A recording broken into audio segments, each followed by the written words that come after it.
Hello, today I am going live with Kamila. And if you ever wondered if somebody could recover from F&D and go on to become a professional athlete, you need to join us for this story. So I'm going to invite Kamila on here. And by the way, if we haven't met, my name is Julie Hirschberg. I'm a neurologic physical therapy. I just spent my first day in our brand new clinic, Re+active Physical Therapy and Wellness in El Segundo.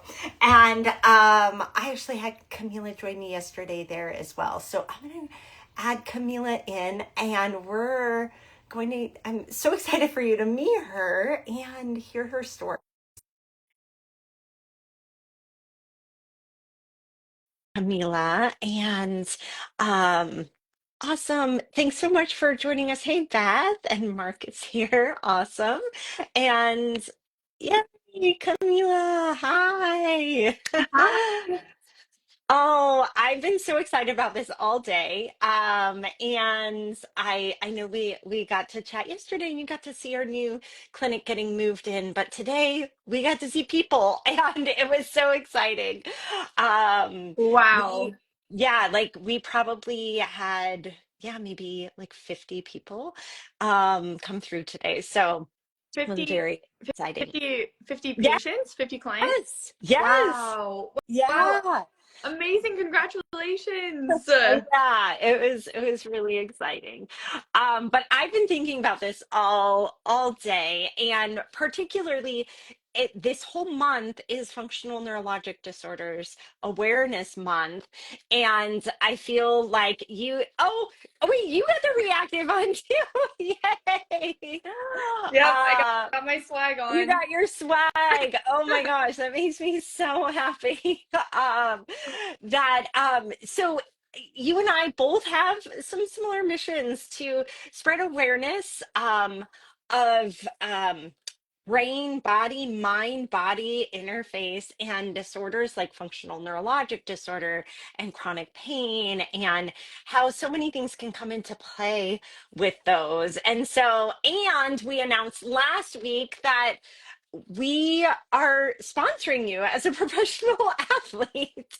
So we get to announce that live here too. And for folks that didn't see that announcement, Kamila is a professional beach volleyball player, and she is just such a badass. She's so amazing. I love watching her.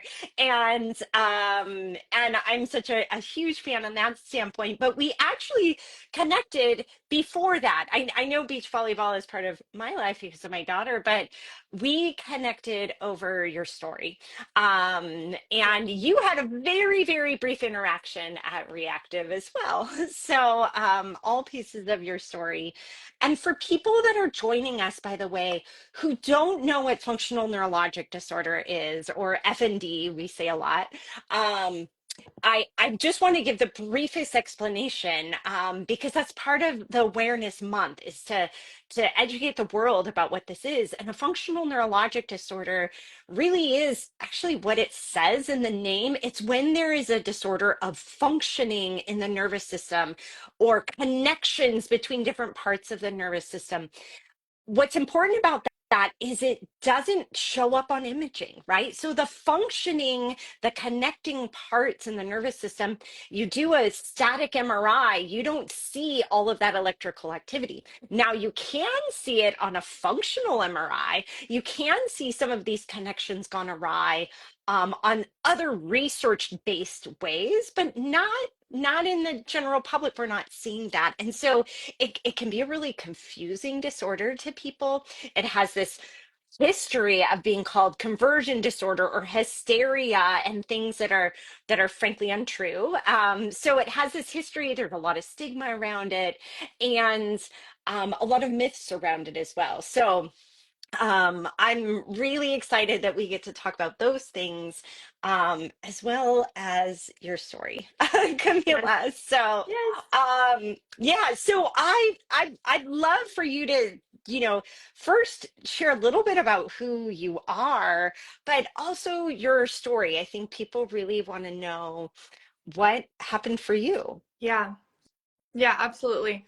Um, And Julie, I loved your definition of functional neurological disorder too, because I think that was a huge misunderstanding for me when I was going through it, that it had to do with neuro pathways in the brain and this kind of like misfiring and miscommunication in different parts of my brain. And then once I understood that the parts of my brain that had to do with emotion were getting mixed up with the parts of my brain that had to do with physical movement, I was like, oh, this makes a lot more sense why when I experience this emotion, this movement happens, or why when I'm trying to do this physical movement, there's extra patterning, right? And so I had no idea what was going on. So it's really helpful to just start off with a definition that can give people some kind of semblance of understanding of what is functional neurological disorder. And I'm just so happy that we're doing this on day one of FND Awareness Month. Like couldn't have been more perfect timing. I know we Uh, didn't really even plan that. So I was just like, that was a serendipity. That just happened for us. So so cool. yeah. So cool, so cool. Yeah, so my experience with FND seemingly came out of the blue, kind of out of nowhere. I Now looking back on it, I'm like, oh, it makes sense how it developed. And you gave a really wonderful explanation to me about how internal focus can kind of cause that misfiring in the brain. So FND started for me actually when I was on a meditation retreat. So I was going through a really difficult time in my life. I had just lost my little brother to brain cancer, actually. And I went on a meditation retreat in which there was a lot of internal focus on different body parts and utilizing the breath to elicit certain types of feelings in the body. And I was going through an ankle injury at that time too. I had torn a ligament in my ankle, and I was kind of focusing on my ankle to see if I could move some of the pain, or be a little bit more aware of the sensations that were happening in my body. And then my ankle started moving and like wiggling, and I was like, oh, this is really cool. And at this meditation retreat that I was at, I was told that it was normal for my body to wiggle and move and release like that. So that's how the movement started. But then the weird thing was, after that week ended and the meditation retreat was over, I kept experiencing these involuntary movements. And it didn't matter if I was meditating or not. They would happen throughout the day. And then it wasn't just my ankle, it started to move up my leg, and then my whole entire left leg would shake, and then it moved to my other leg, and then it moved to both of my hands, and then it moved to my arms, and then it moved up my back, and my whole spine would shake, and then it moved up to my neck. And so I was like, slowly over the course of a couple months, I went from feeling like I could control my body in this very normal way with normal autonomic processes, and then all of a sudden I felt like I had no control over my limbs, and it would just happen. From my perspective, it would happen randomly. Now I can look back and kind of see the patterning of when these movements would happen or how they could be elicited, but it seemed so random to me at the time. And it was like the more I focused on it, the more my body would move. So the more I tried to get it to stop, the more it didn't stop. So it was really scary for me at the time, and I tried to hide it. It was like involuntary, but also voluntary in the way that I could kind of like make it stop if I really wanted to. But then I had to like release it and let it out. If when other people weren't around, and I would just kind of like shake violently in my bed, it seemed really violent. And then and it totally took me out of all activities, by the way. I had to stop playing volleyball, I had to stop lifting, I had to stop doing the things that I really loved doing, because my body just felt totally out of control. Like even if I was on a bicycle and my legs would be going like this, and I was like, okay, this is kind of dangerous Yeah. if I'm on this bike. So anyways, that's kind of how the symptoms developed. Um, and then eventually I talked to a doctor about it because I was like, I should really just get this checked out. They did, like you said, an MRI. Nothing came up. They put me through a full EEG to see if I was having seizures. No seizures. Um, I'm trying to think of if I did. Those were the two main brain scans I did. There was no functional MRI, as you Mhm. said. Mhm. Um, and everything came up normal. And then I found a clinic in San Diego that does similar work to you, just in a little bit of a different way. Um, they wanted me to pay for this long program that I was kind of just like, I had spent so much money at that point on other things that I was like, I'm just gonna actually see if I can regulate my nervous system and figure out what's emotionally going on here. Um, and that's what drove me to the work of Nicole Sachs, which I think I have briefly mentioned to Mhm. you. And she talks a lot about chronic symptoms and nervous system regulation with her specific method of journaling. So I dove into her method of journaling, and then my FND symptoms like dramatically decreased, and Mhm. it was phenomenal. I didn't even understand what was fully going on. I just knew that this method of nervous system regulation was helping me, so I continued to do it. And then once I was functional enough to go kind of re-enter the world, and I was shaking a lot less, and I decided to move back to LA, get a job again, resume my MSW. Um, that's when I found your clinic and followed you on Instagram and met up with Chelsea. And I still had a little bit of like shaky hands. And I did a whole evaluation with her, and she was like, "Yeah, these are functional tremors. You know, you're gonna be totally fine. You got this. Like, you've done great so far. I'm so proud of you. You're awesome." And she gave me a few, and maybe you can explain this a little bit better, Julie, so that the audience understands. She gave me a few exercises to help like relieve the internal focus. So Mhm. she would say put a shoebox over your hands when you type, so that your brain isn't so that you're not watching your hands, right? Mhm. Or she would say sing a song while you're typing so that your brain is doing two things at once, right? Yeah. So there's not that internal focus on your hands. And then, I did a little bit of that, and things have, symptoms still come and go sometimes, but they're not debilitating at all. They last for like a second and then they're gone. And then I move on. So yeah, that's the short story. I told Camila we're gonna have a really long walk for the long, long Yeah. story one of these days. But yeah, what you described there, as anybody who has experienced any kind of tremor, whether it's physiologic or even related to Parkinson's or functional tremor, the more you look at it and attend to it, the brain naturally starts to amplify it. Mhm. And you also start to lose some of your automatic control of movement because your brain is in a zone or center of attentional focus onto the body.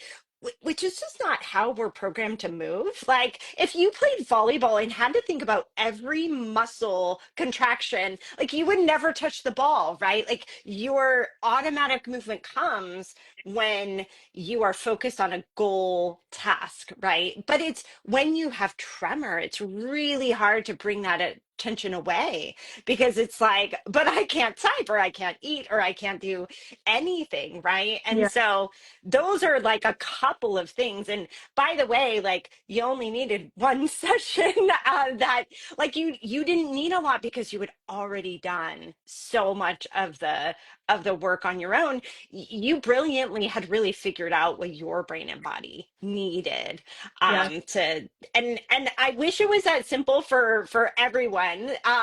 Most of the people that I meet have not found that piece of the puzzle already. Somebody had asked, I wonder if you could repeat that name of the person who has a specific method of journaling that Yeah. I do. We use this a lot in therapy as well. I think it can be helpful for people, but if you can share the name again. Yes. Yes. Well, sorry, words just got really hard for me. It's Nicole Sachs, Sachs is her last name.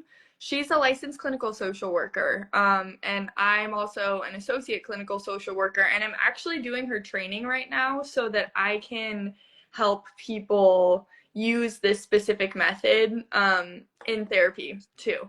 So, Which yeah, you should all follow therapy with Kamila, yeah. right? Yes, because she as part of this path, like you've become a therapist yourself. Somebody had I shared a message box and somebody asked a couple of questions for you, Kamila, and I'm curious because you mentioned the diagnosis part. How were you actually diagnosed with functional neurologic disorder? And this person also asked, how did you come to terms with that diagnosis? Yeah. Oh my gosh, great questions.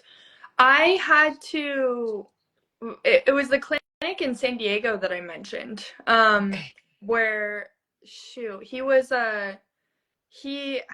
had a degree, I think, in chiropractic neurology or something like that. Okay. It was like, I, I'm so sorry, I can't remember the man's name or his specific title, but I know that he was a chiropractor by trade, but he had specialized in neurological disorders in chiropractic school. And so he was able to identify functional tremors, and he had me close my eyes and stand on like a moving platform.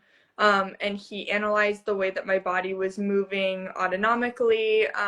And he was actually the one that said, look, just make sure you go get an MRI, make sure you go get an EEG, to rule out anything more serious. But he's like, I'm 99.999% sure that you have functional neurological disorder.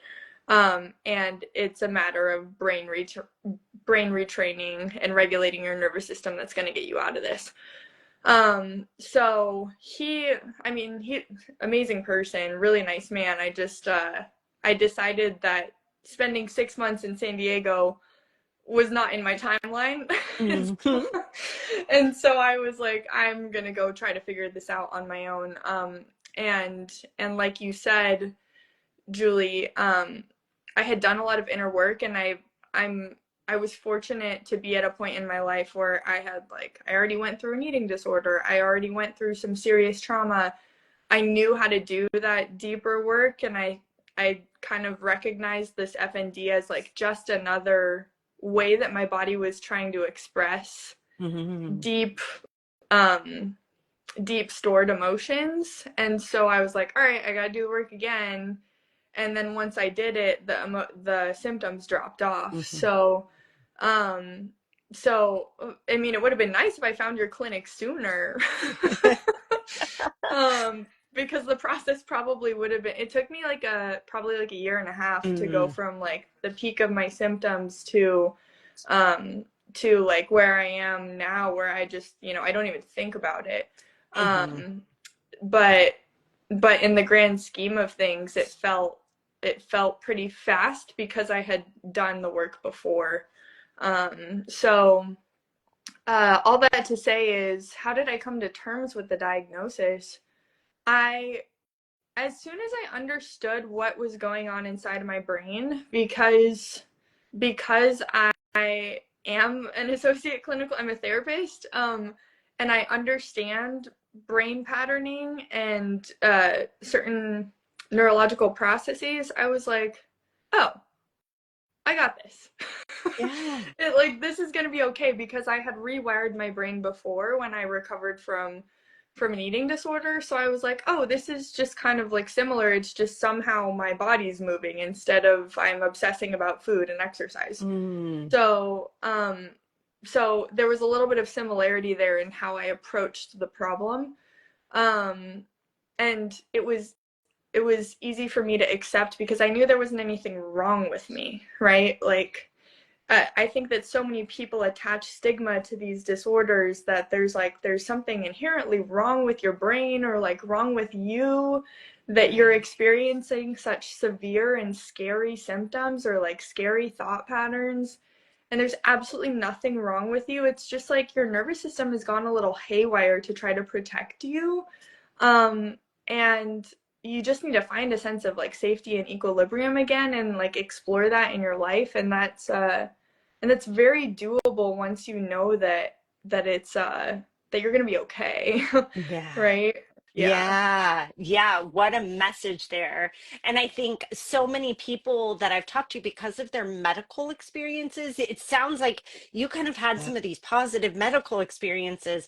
They've actually been told you're doing this to yourself, like you're causing your symptoms, like this is all your fault. And that stigma and shame, like you're crazy, right? Like all of those things, Yeah. right? That really can get, and that's not the person's fault. That is the medical professional's fault. That is not the proper understanding of FND, but that experience, especially repeated, which many people have had, can Yeah. be so, that's like a whole nother layer to kind of work through, Yeah. right? Yeah. 100%. And I'll also speak to that a little bit before I got to this chiropractor guy. I mean, like neurological chiropractor, who who goes to that person first? Right. Like I had gone to other specialists Mm. first that told me this is all in your head. This is really weird. We don't know what this is. Blah blah blah blah blah, and which Mm. is why I kept it hidden before. So, which is why I didn't talk about it for a while when I was for like a year when I was experiencing symptoms. I Yeah. just was like, I can't talk to anyone about this Mm. because it was terrifying. So I did experience that as You well. did. Um, but probably not to the extent that many other people Mhm. have, you know. And again, I'm fortunate to have a knowledge of the brain that many other people they didn't go to school for it. So like No. they don't have that baseline level of rewiring neural pathways. So I can't even imagine how difficult it must be for somebody who doesn't have that like baseline level of understanding Mhm. and Mm. can't advocate for themselves. Like I have a master's in public health too, so I was able to navigate the medical system and actually advocate for myself and say like, no, you can't. You have to do this testing. It's not in my head, and I want to at least rule out Yeah. XYZ. And so many people, unfortunately, the medical system doesn't allow us to advocate for ourselves sometimes, or Mhm. like we just don't know how because we aren't taught. Um, Right, right, right. We might not have a voice. And you kind of like, I know a little bit here and I'm going to assert myself. And as you said, you had done a lot of work. And I like, we're going to have to come on for a whole nother conversation of pieces now. And I want to be mindful, not everybody experiences FND symptoms that are uh, associated with a right. trauma or an emotional response, right? So the FND is like a spectrum of disorders, and many people have different manifestations of those. But I think you were able to make the connections really clearly because you've been down this road before. Yes. And like again, I mean, it's like you already had a master's degree, and when like when your emotional world goes awry, or needs aren't met, what might develop Right. from that, right? Yes. Yeah, Yeah. yeah, And yeah. I'm so curious to learn more about I mean because mine was so emotionally correlated. I'm really curious to learn about how it can develop when those kinds of like upregulated systems aren't involved with emotions, Right. right? Like yeah. Right, like in autonomic disorders. So, Hmm. like, you're so right. Like, nervous system dysregulation is such a big part of functional neurologic disorders. And we know emotions impact that highly, but so do other things like autonomic dysregulation. So that could be you have POTS, postural orthostatic tachycardic syndrome, that literally physiologically does the same things to the brain that anxiety does, Mm, but it's driven from your physiologic mm, system, right? mm. So autonomic pieces, the neurodivergent brain and the way it processes sensory information, autonomic regulation, how the body might move, like that's a whole nother piece. And it also includes things like alexithymia, right? So it also might include Yeah, a whole layer of not having the same neurotypical like understanding of emotion processing. Sensory processing disorders are another one. So your brain doesn't get good sensory feedback and therefore a tremor develops. It might not be wow. related to emotions at all, right? But your body, your brain doesn't know where your body is in space. So this might happen in hypermobility spectrum disorders, for example, because you're not getting good sensory feedback. It also happens in the neurodivergent brain. It also happens much like you're not the only person where this occurred after a meditation retreat, too. By the way, meditation can be very helpful, but after body injury, I always pull this out, the good old Oliver Sacks leg to stand on, because he had an injury like you did with the ankle. His was with the knee though, and it was in a specific environmental context of high stress, and there was like trauma there, and he was chased by a bull and all of these things, but Oh, wow. completely became disconnected from his leg, right? And so developed a functional neurologic disorder. So that physical trigger, sometimes there's like a sensory loss involved. Maybe it's like a nerve injury, or it's a protective mechanism of dissociating and not feeling it, Yeah, right? And I think as an athlete, like some that's very it's very helpful and yeah, coping, but imagine that goes awry and your brain starts to change the sensory map of your yeah, body. Well, then the body starts to do weird things like tremors and dystonia, and maybe even like be paralyzed because the brain map has changed. yeah, So anyway, I could go on, but you can see how like, but also I'm kind of going sensory, autonomic. I'm talking about all these things, but they're so highly interrelated yeah,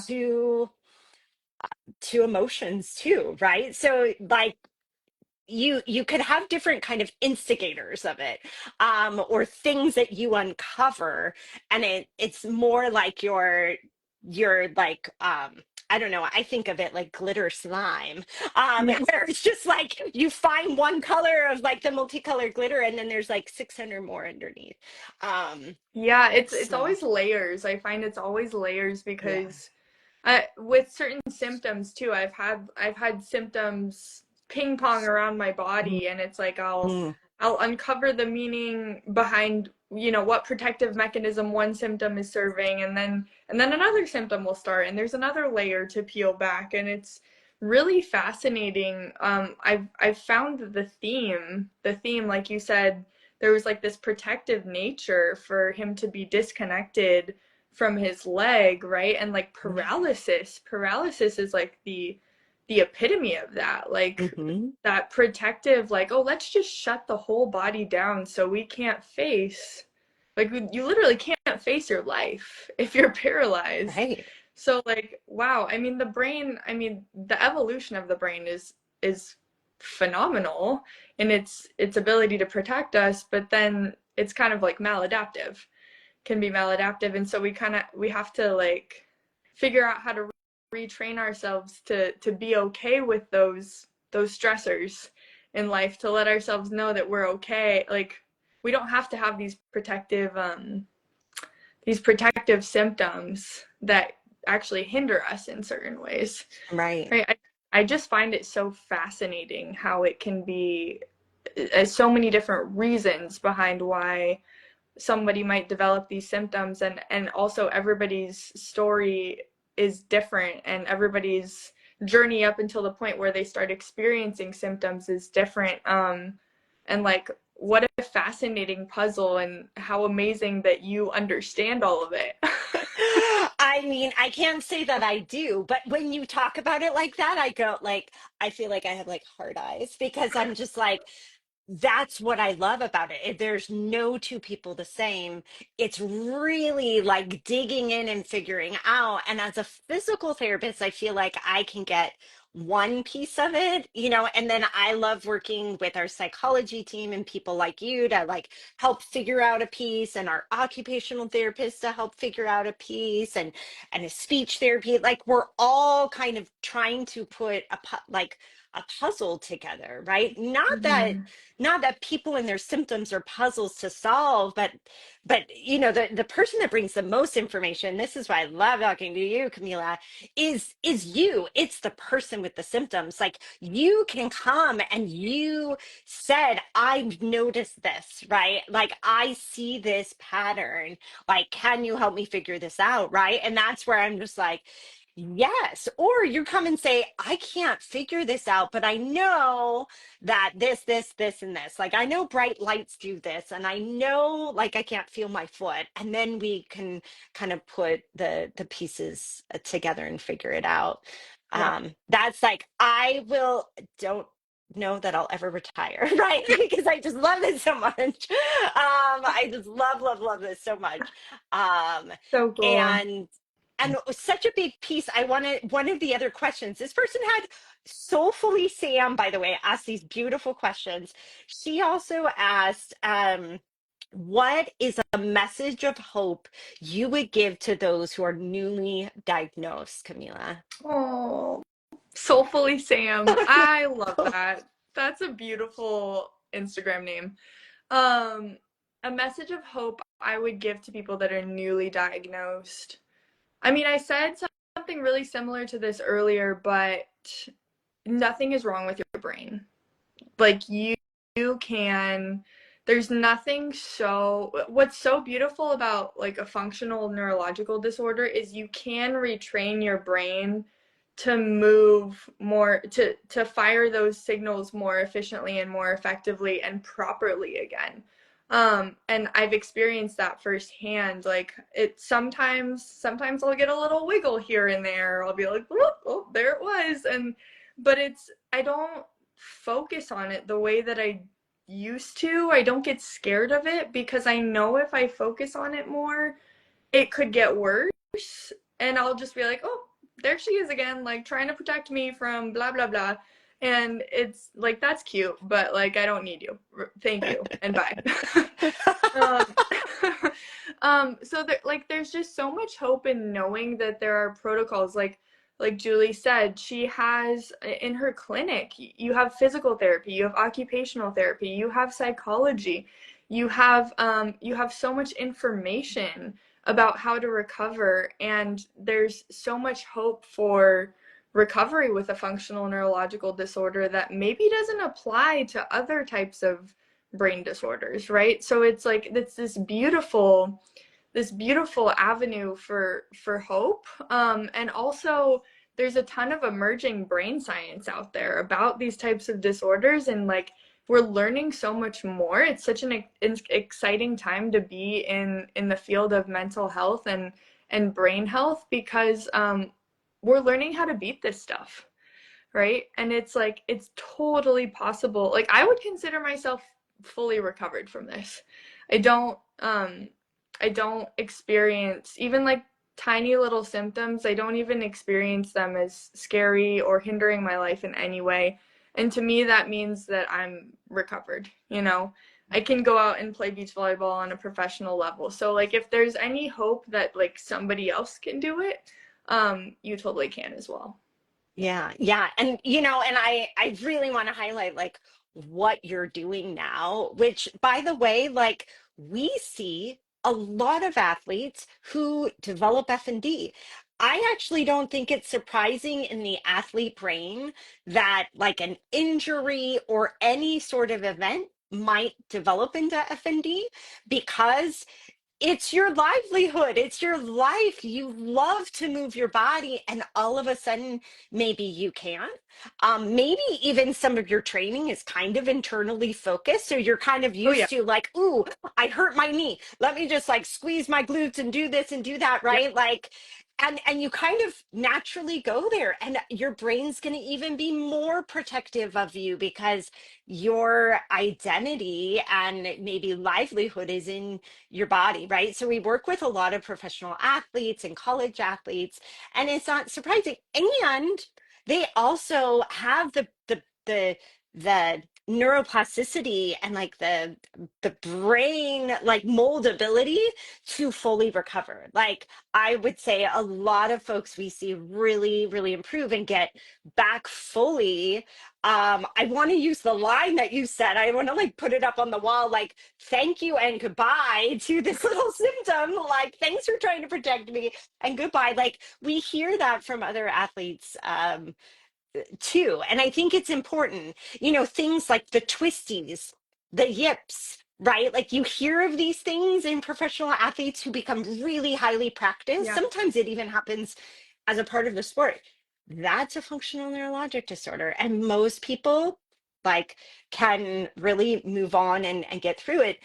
However, sometimes it gets stuck, right? And so that's where like maybe a more intensive rehab is needed. But you have to share people what you are doing now because it's just incredible on like a personal level and a professional level, Yeah. those pieces. Yeah, it's so fun. It's so fun. Well, I'm just so excited to be partnered with you, Julie, and to be your first sponsored athlete. Like that's incredible. I'm so excited.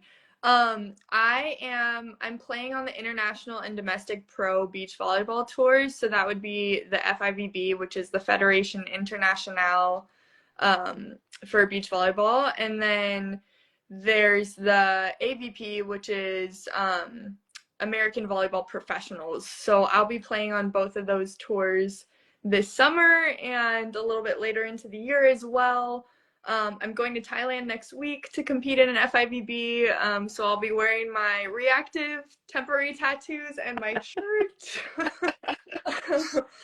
while I'm competing, so that'll be really fun. And then I'm also a psychotherapist, so I am really passionate about helping people overcome things like this that we've just talked about today, FND, eating disorders, athletes, medical trauma, OCD and anxiety tendencies, which there's a lot of like OCD tendencies with FND as well because of that hyperfixation, and grief and loss. So like those are some of my specialties, but I mean specifically I love working with athletes, any type of like chronic symptoms or chronic pain, and kind of rewiring the way that we think about that and the emotional attachment to that and the meaning around that.